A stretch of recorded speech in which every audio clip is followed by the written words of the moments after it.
This is the Lone Crater YouTube. We hope this video helps. You start by confirming prerequisites.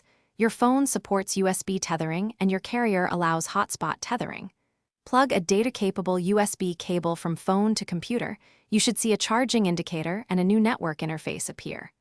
On the phone open settings, enable mobile data, then enable USB tethering. This step establishes a routed link so the computer can use the phone's cellular modem. Once done, make sure the computer's network adapter is set to obtain IP automatically so it accepts the phone's connection. Once the phone announces USB tethering, move to the computer.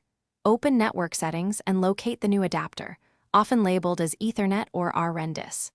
If it isn't connected, disable and re-enable the adapter or run release/renew, ipconfig/release and /renew on Windows, sudo dhclient on Linux.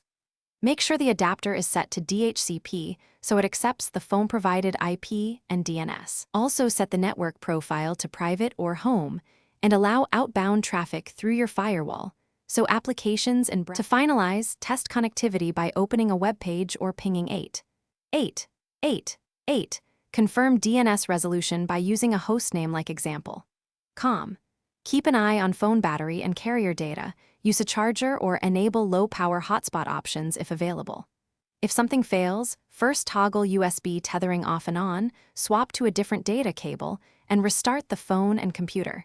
These actions clear driver or negotiation issues. If problems persist, disable VPNs and check carrier restrictions, because blocked tethering or VPN interference often causes failure.